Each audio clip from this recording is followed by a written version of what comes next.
Gentleman from Elliott. Speaker, I move you, sir, that House Bill 279 be taken its place, yours today, read for third time, its title and sponsor only, and placed upon its passage. Motion made and motion seconded. House Bill 279 be taken its place, yours today, read third time, its title and sponsor only, and placed upon its passage without objection. So ordered. House Bill 279, an act relating to construction of the law. Representative Dameron. I yield to the gentleman from Jefferson 39 for explanation of the bill. Motion thereon, Mr. Speaker. Chair recognizes the gentleman from Jessamine. Thank you, Mr. Speaker, and ladies and gentlemen of the House. I would ask that the clerk report House Committee Substitute 1. Mr. Clerk. House Committee Substitute 1 to House Bill 279. Gentleman from Jessamine. Thank you, Mr. Speaker. I move for the adoption of House Committee Substitute 1. Motion made and motion seconded for the adoption of House Committee Substitute 1 to House Bill 279. Is there discussion? Seeing none, those in favor will signify by saying aye. Aye. Those opposed, nay. The ayes have it. Committee Substitute is adopted. Thank you, Mr. Speaker. I would ask that the clerk report Floor Amendment 2. Floor Amendment 2, Mr. Clerk. House Floor Amendment 2 to House Bill 279. Gentleman from Jessamine. Thank you, Mr. Speaker. Floor Amendment 2 adds the word substantial twice into the bill. This is a suggestion brought to us by the gentleman from Jefferson. I think it's a good amendment. It does not harm the bill and probably strengthens the bill. It actually brings this provision for state law into equaling the exact same provision that Congress passed in 1993 that affects the federal laws. And I would move for the adoption of House Floor Amendment 2. Motion made and motion seconded for adoption of House Floor Amendment 2 to House Bill 279. Is there discussion? Seeing none, those in favor will signify by saying aye. Aye. Those opposed, nay. The ayes have it, and the floor amendment is adopted. Gentleman from Jessamine. Thank you, Mr. Speaker. This is known as the Religious Freedom Act, but actually it is part of the Religious Freedom Restoration Act of 1993. The language has been passed in 13 other states. 12 states have it under consideration, including some that surround us. What the bill basically does, Mr. Speaker, is it provides that the government proves by clear and convincing evidence that there is a compelling governmental interest in infringing the specific act or refusal to act as has been used in least restrictive means to further that interest. As I said, this is patterned after what the Congress has already passed in 1993 and signed by then President Clinton. If there be no questions, I'd move for adoption of House Bill 279 as amended by House Committee Substitute 1 and Floor Amendment 2. Motion made and motion seconded for the adoption of House Bill 279 as amended. Is there discussion? The chair recognizes the lady from Mercer 55. Thank you, Mr. Speaker. Will the sponsor yield to a quick question? I will. He will yield. Thank you. Are the socially conservative groups in Kentucky okay with the House Floor Amendment number Yes. 2? Thank you. Chair recognizes the gentleman from Jefferson 30. Would the gentleman yield to a question or two? Will the gentleman yield? Yes, Mr. Speaker. He will yield. You may proceed, sir. Would this allow the Catholic hospitals or religious hospitals to exempt birth control for women from their insurance? No, Mr. Speaker, that is a federal act, and federal acts take precedent over all state acts as under the supremacy clause of the Congress. Well, gentlemen, could I ask one other? Will he yield to another question? Yes, Mr. Speaker. He will yield. According to this bill, it protects their religious freedom. When I've seen some of the things they've done, I didn't feel my religious freedom, and I'm Catholic, has been threatened in any way by what the law did on the national level.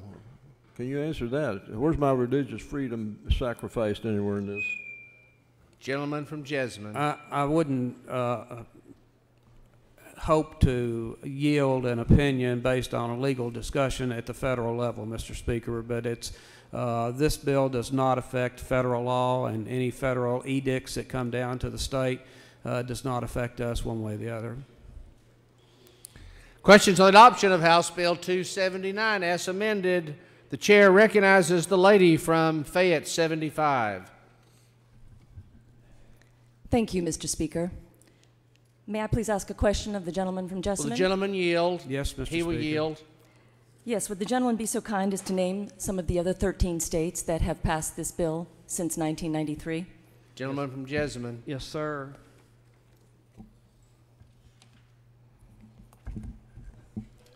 States that have passed the statute put it into statute. Well, the first, Alabama put it into a constitutional amendment. RFRA states that have already adopted are Arizona, Connecticut, Florida, Idaho, Illinois, Missouri, New Mexico, Oklahoma, Pennsylvania, Rhode Island, South Carolina, and Texas. Lady from Fayette. Thank you, Mr. Speaker. May I speak against this bill? You may proceed. Many of you may know that I'm an ordained Unitarian Universalist minister. That is a faith tradition of only 250,000 people in this good country, a minority faith tradition. It is, however, a faith devoted to religious tolerance and to respecting religious diversities. I would like that to be the grounding from which I speak. When the gentleman from Jessamine brought this bill before the Judiciary Committee, he was asked the question, what instigated his decision to bring this bill? He spoke of a conversation he had with his priest and local bishop. The Catholic Church hierarchy had visited him. That was, for me, a red flag. As a community that has experienced religious oppression, Unitarian Universalists, I mean, I had to ask the question, why don't I feel under threat, and why don't I believe, as one who looks out for our faith tradition, that we need a Freedom of Religion Act in Kentucky? All I could consider at that moment is who was under threat. And currently, with $2.2 billion in payments to over 100,000 victims in the United States alone by the hierarchy of the Catholic Church for systemic child sexual abuse by priests and bishops, who were then protected and or reassigned only to begin all over again. The disdain of human decency, much less the law, caused me to greatly consider why this bill was being put into effect now, especially given that we have a federal law since 1993 that offers extensive protections, and I would perhaps argue that our laws were already strong.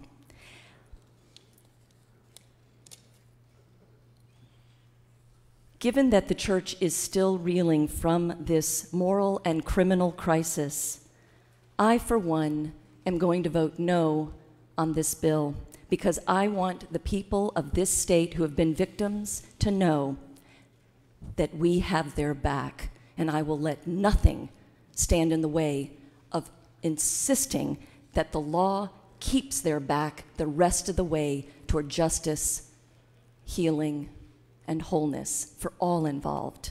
Thank you, Mr. Speaker. Chair recognizes the gentleman from Jefferson, 35.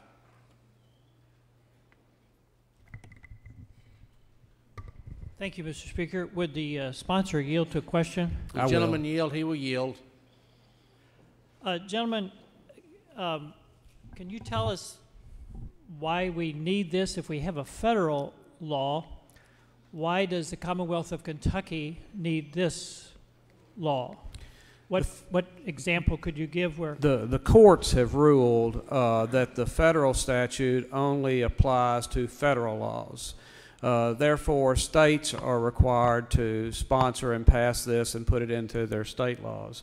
Up until October of 2012, the state Supreme Court had always used the compelling interest argument in Kentucky. One bill we dealt with last year was the Amish bill, for example, which where the lower courts had ruled that they infringed upon their rights, and so we had a big debate that dealt with putting, as you remember, the metal signs on the back of their vehicles, when that accommodation of safety could have been done by just putting magnetic tape that was reflective on their vehicles. And so that's an example that they would have been protected. We wouldn't have had to have the floor debate that we had last year. But recently, the court also issued a reasonable basis in their language as opposed to compelling interest, which is now what will be in effect if this bill is passed in Kentucky. And so the federal government Act in 1993 has been ruled to only apply to federal statutes passed by the Congress and to federal intervention, whereas this bill is necessary for state intervention, and that's why all those states that I listed earlier, which are not conservative or progressive states, they're a mixed max of all of those, is why states are passing this language to clarify that it applies to state statute as well. Would the gentleman yield to a second question? I will, Mr. Speaker. He will yield. Gentleman from Jefferson. So, if I'm understanding you correctly, the case that you present to us regarding the Amish has been resolved without this legislation that you're proposing. It was resolved because it took an act of the General Assembly. But what you're saying, it was resolved. Gentleman from Jefferson. Yeah. One at a time. Will the gentleman yield to another question? Yes, Mr. Speaker. He will yield. You may to proceed, sir. So you're saying it was resolved by the General Assembly without this legislation? It took redress of the Amish community through the General Assembly process to actually put a law into place that overrode that court's ruling using a much lower standard than what they should have used under our Constitution, Mr. Speaker. Gentleman from Jefferson. May I speak on the bill? You may proceed, sir. Thank you, Mr. Speaker. Ladies and gentlemen, my concern is the broadness of this legislation. When the gentleman from Jessamine talks about the situation that we dealt with last session regarding the Amish, that was a specific issue that came before us, and we responded in a very specific way. This legislation is rather broad. The concern I have is that this will actually stir up more lawsuits and more issues will be confused because of the language in this bill. For instance, the question arose just a minute ago about pedophilia in the Catholic Church. Now, as a practicing Catholic, you will find no one who is more irate about what our hierarchy did and what our pastors did, some pastors and some members of the hierarchy did, to cover up and permit this long-standing problem in the Catholic Church and in society. There is no one more irate than I am about this. But I will tell you that my concern about language like this is a distraction from core issues that we need to be facing in our society relative to people of different faith traditions. It's important to realize that this broad legislation could be misinterpreted, it could be misapplied. For instance, if a bishop and his group of staff people in a chancery wants to protect certain personnel records of certain clergymen who have exhibited problems with pedophilia, would this have to be maintained because of this type of legislation? And then would the Catholic Church, in some of its actions of stupidity with regard to certain people in the hierarchy, may actually want to defend the cover-up of their personnel records? So I think what we really tread on difficult territory when you put this kind of broad language in state statute. And what I suggest, rather than pass this type of legislation, that we take each case as it comes before us, as we did with the Amish last year, and deal with them on a case-by-case basis. There is a real danger in certain people thinking that there are boogeymen or boogeywomen out to get them if they practice their faith. Well, as a young boy living in a predominantly bigoted community, people who hated Catholics, I know what prejudice is, and I know what discrimination is, and I know what a difficulty it is for certain people to practice their religion when they're surrounded by bigots. But that's not what we're talking about here. We're talking about putting in statute broad language that says anytime my faith conflicts with a law, that I have standing to go file suit and to stir up trouble. And ladies and gentlemen, that's dangerous to put this broad language in statute. However, facing the issues one at a time, as we did with the Amish, and I think we dealt with that in a very delicate fashion, a very diplomatic fashion, and a very respectful fashion, that's the path we should follow. As a Catholic, practicing Catholic, I don't feel like my religious liberty today is being threatened by any government. Now let's talk a minute about the underlying issue here that some of our conservative hierarchy members in the Catholic Church in America have been pushing, and that is to be against the Affordable Care Act because of the requirement that certain institutions have available to their personnel the purchase or the acquisition of birth control. I'll give you a little bit of a history about birth control in the Catholic Church. In the early 1960s, Pope Paul VI set up a commission of experts. These were medical experts, they were lay people, theologians, philosophers, and so forth. And this commission studied for a long time the issue of artificial contraception. And as you recall, historically, some of you didn't live then, artificial contraception was just beginning in the early 1960s with the development of what we now call the pill. So the Catholic Church leadership decided we ought to study this because we've had a long history based on natural law and the theology primarily of Thomas Aquinas that says artificial contraception is immoral.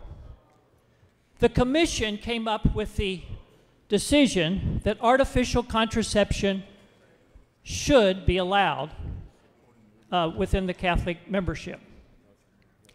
The Pope defied his own commission in 1968 and issued a letter, and that letter said, we will maintain our position of banning artificial contraception. Okay? Major conservative theologians at the time used the very arguments that Paul VI used to say, you're wrong. That philosophically, you're wrong, and this is a bad decision. And there was a major reaction in 1968 throughout the Catholic world saying the Pope was wrong. Now, for those of you who are not Catholic, this was not an infallible statement. It was a moral guideline that the Pope offered. Well, Catholics in the United States practice birth control at a higher percentage than non-Catholics in the United States. Ladies and gentlemen, we have to recognize what's underlying this type of broad brush legislation. It's an agenda by very conservative hierarchical members to say that we're going to distract our followers from the key issues in the Catholic Church leadership, and that is restoring its moral authority in this nation that it once had.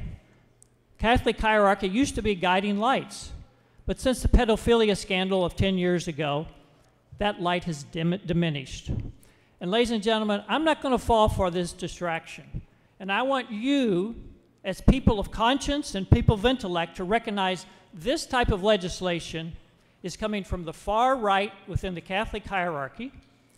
It is not justified, and it can be contradicted based on what I just said. It's too broad brush.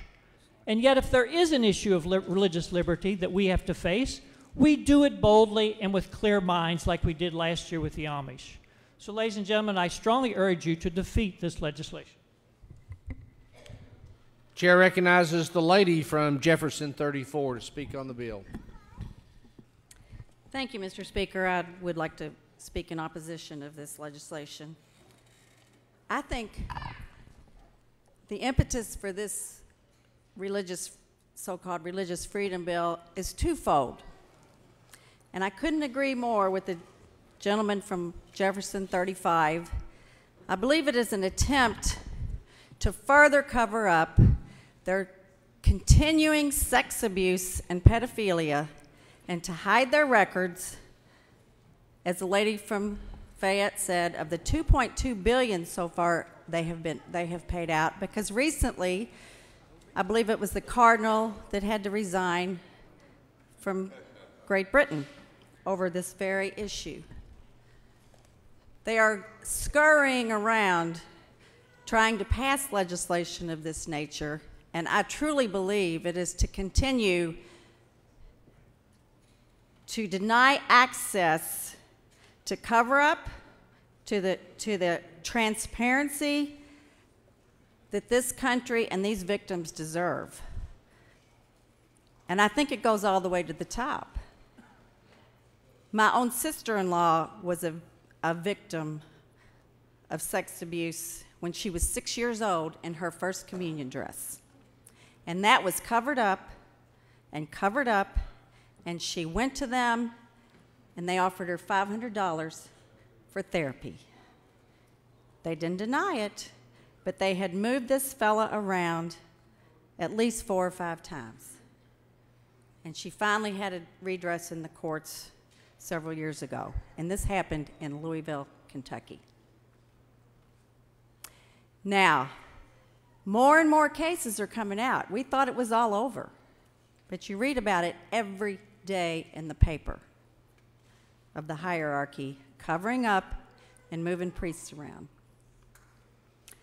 So that is one reason I think that this is being addressed in this legislation, to see if they can continue to hide their records, move people around, and avoid what I think are severe penalties and retribution from the public and the transparency. The second is a direct reason that they fought against the Affordable Care Act, and that is to require hospitals and organizations that have religious, that are so-called religious, and we were just taken over in Kentucky. Kentucky won by Catholic Health Initiatives, which is probably the largest now initiative in the state.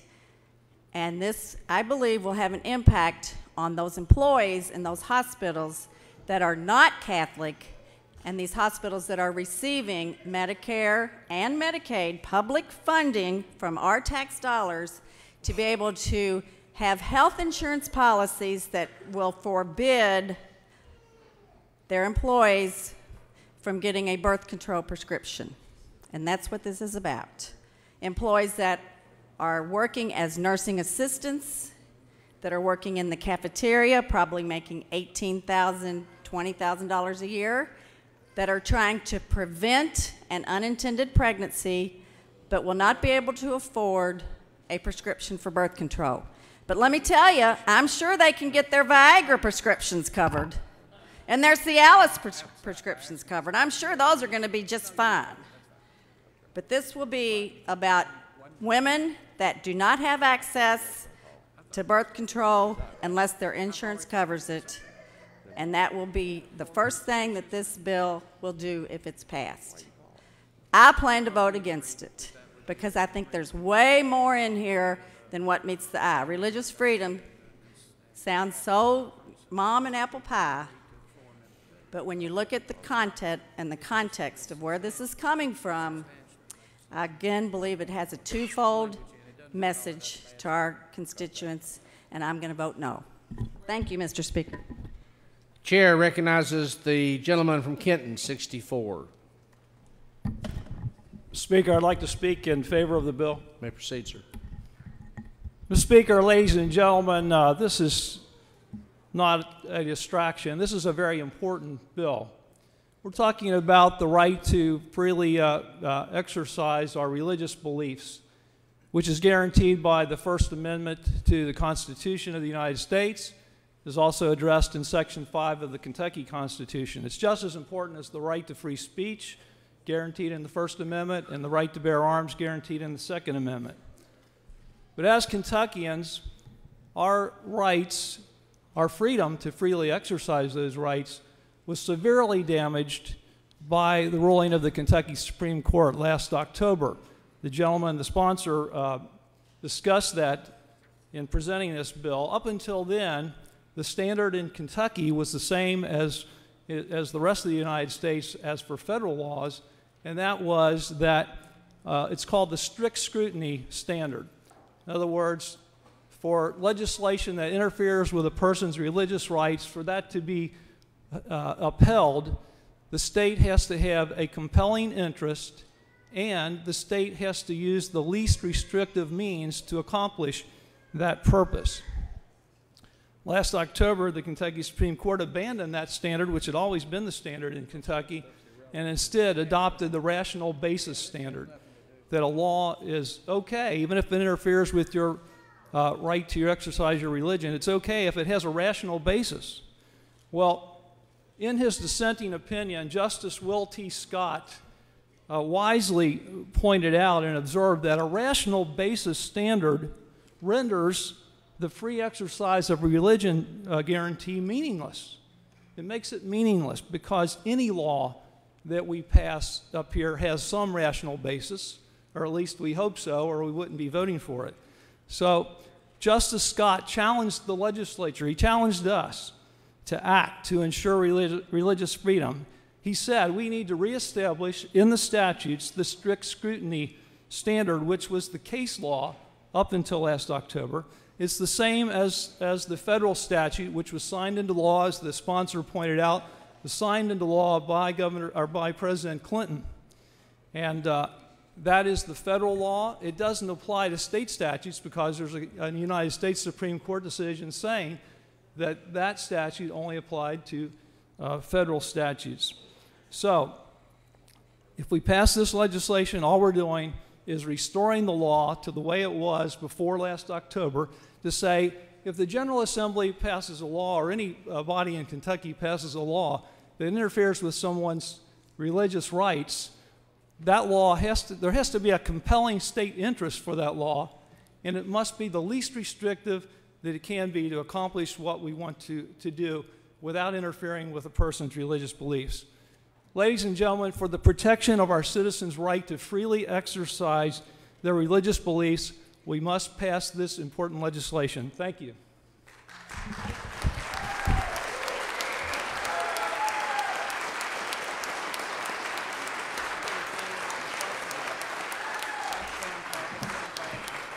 Chair recognizes the gentleman from Fayette, 45.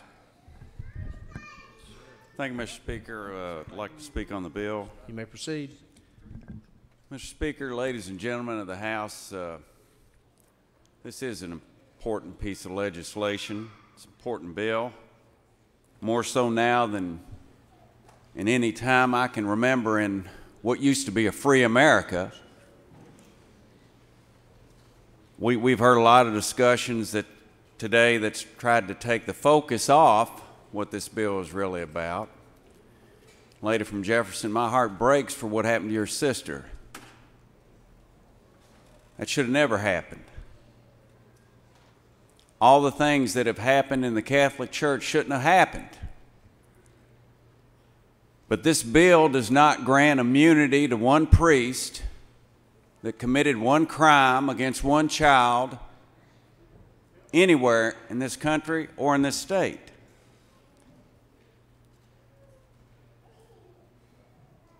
The freedom of religion, our freedom to practice our religion, is under attack all over America.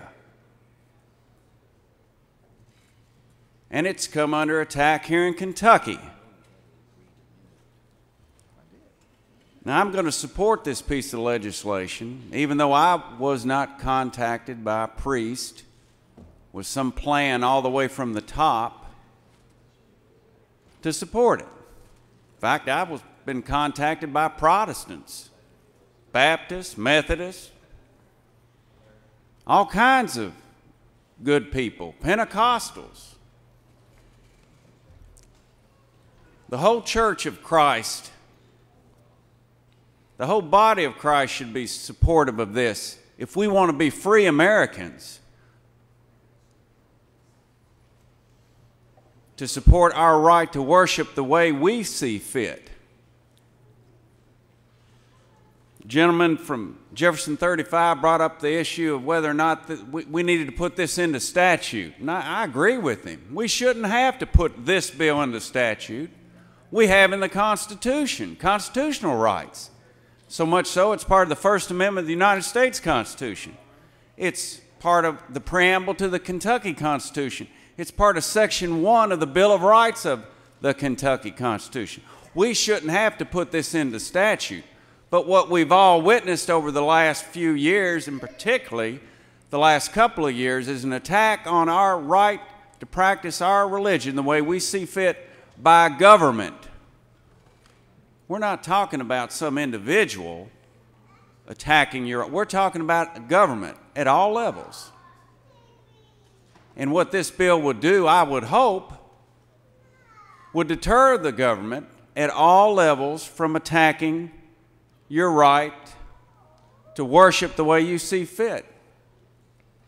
Now, I, for one, I'm going to stand up for the right of every Christian in this country to worship the way they see fit, because that's guaranteed in the Constitution, the United States and the Kentucky Constitution.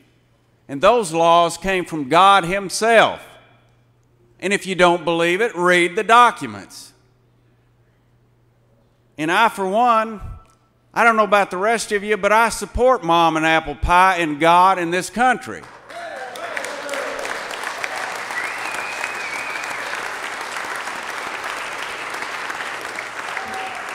And Mr. Speaker, ladies and gentlemen of the House, if you needed just one more reason to support this piece of legislation, I'll give it to you. The ACLU is against it. Thank you.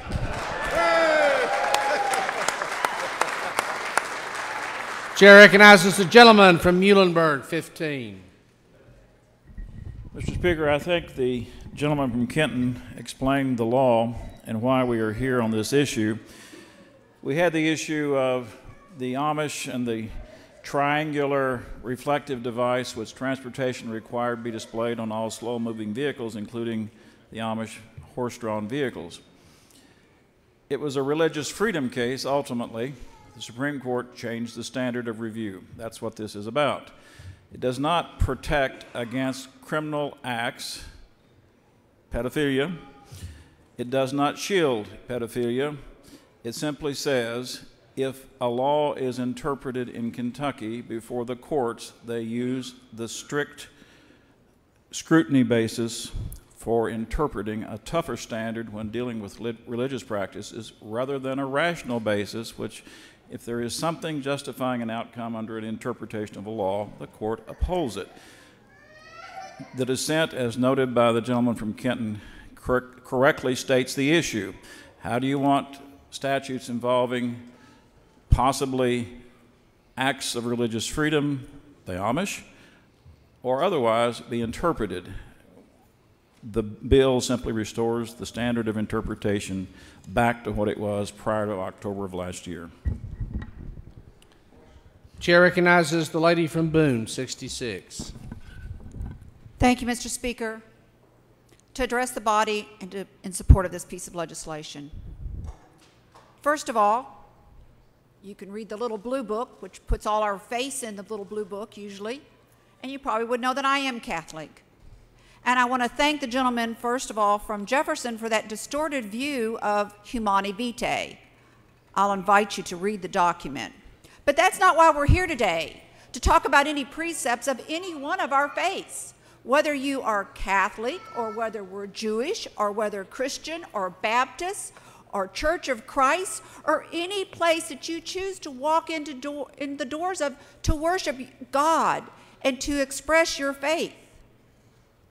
We're talking about a simple 7 lines. You know, the people who are watching this debate and the media may think this is a long piece of legislation, but if we look at our screens, 7 simple lines of law reminding us of what the Constitution of the United States and of this Commonwealth already have put forth.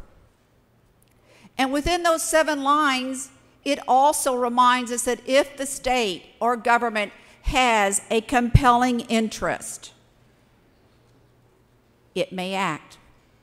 So I say to you, ladies and gentlemen, this isn't about my Catholic faith or rules that are within my church or grievances and horrible things that have taken place, whether it's been in the Catholic Church or any other faith. I will not condone them. This is about the right to exercise our religious beliefs and what happens if they are infringed upon. I would earnestly ask all of you to support this piece of legislation. Thank you. Questions on the adoption of House Bill 279 as amended. Is there further discussion? Seeing none, Mr. Clerk, question has been called for. Sound those chimes, please. Those in favor of the adoption of House Bill 279 will signify by voting yea. Those opposed, nay. And the roll call machine's open for your voting. Have all members voted? Any member wish to change or explain their vote? Chair recognizes Gentleman Jessamine for explanation Thank you, of vote. Mr. Speaker. For clarification for the body and for the record, I am not a member of the Catholic faith. I am a member of the Disciples of Christ faith. I'm a proud member of that. I'm a past chairman of my congregation in Nicholasville, Kentucky, and I'm currently serving as the elder. The provision that the lady referred to from Fayette was it was a community meeting sponsored by the Catholic Church in Jessamine County, as they did all over the Commonwealth. The lady's former predecessor used to always attend those meetings that Bishop Gaynor had in Lexington. But I am a member of the Disciples of Christ Church, Mr. Speaker, and a proud member of that, and chairman and elder of the congregation. So I want to make sure that was on the record. Have all members voted? Any other member wish to explain their vote? Any member wish to change their vote? Have all members voted? The clerk will take the roll. The roll call machine showing 82 members voting yea, 7 members voting nay. House Bill 279 Move the clincher. is adopted. Clincher apply without objection. Gentleman from Elliott. Mr. Speaker, that concludes the orders of the day.